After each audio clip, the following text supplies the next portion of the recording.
Shalom Bapak, Ibu, Saudara-saudara yang dikasihi oleh Tuhan Yesus Kristus. Marilah kita bersama-sama mendengarkan firman Tuhan yang akan kita dasarkan dari 2 Tawarik 9 ayat 8. Demikian firman Tuhan.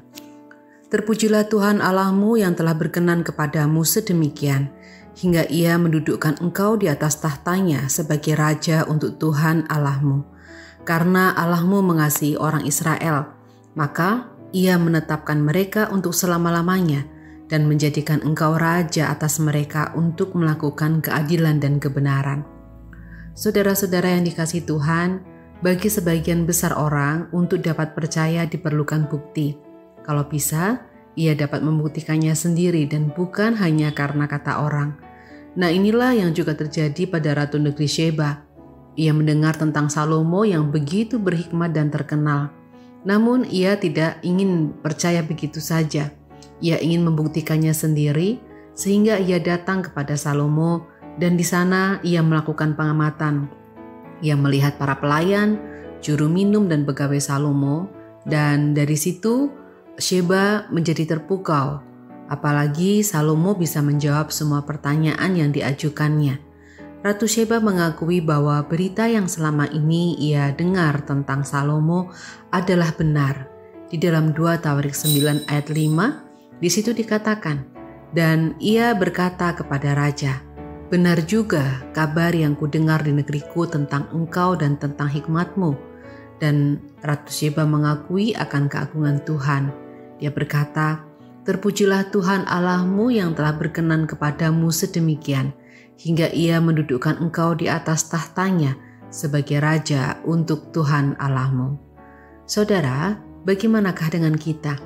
Bisakah kita juga menampilkan cara hidup Kristus bagi orang lain, sehingga orang-orang bisa melihat dan merasakan akan Kristus dalam diri kita dan juga membawa dampak bagi orang di sekitar kita, juga melalui perkataan kita.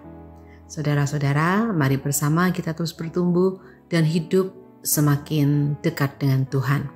Kita akan berdoa. Di akhir doa Bapak Ibu Saudara dapat menambahkan dengan doa-doa pribadi. Mari bersama kita berdoa. Allah Bapa kami yang Maha Kasih, kami mengucapkan segala syukur atas berkat kasih, rahmat dan karunia-Mu kepada kami. Dan saat ini Tuhan, kami hendak berdoa memohon kepadamu agar Engkau berkenan untuk memampukan kami, agar kami dapat memiliki hidup yang mencerminkan kasih-Mu.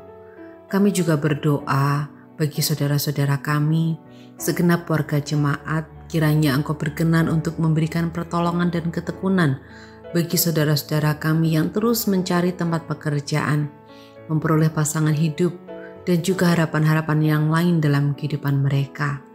Kami juga ingat akan gereja-gereja dalam memperjuangkan tempat ibadah, agar mereka dapat beribadah dengan tenang dan damai. Mampukan setiap bagian yang turut ambil bagian di dalamnya Tuhan, agar dapat mengupayakan dengan sebaik-baiknya. Ya Allah, jika nanti kami akan beristirahat, kiranya Engkau berkenan untuk memberkati kami saat istirahat kami. Dalam Tuhan Yesus kami berdoa. Amin.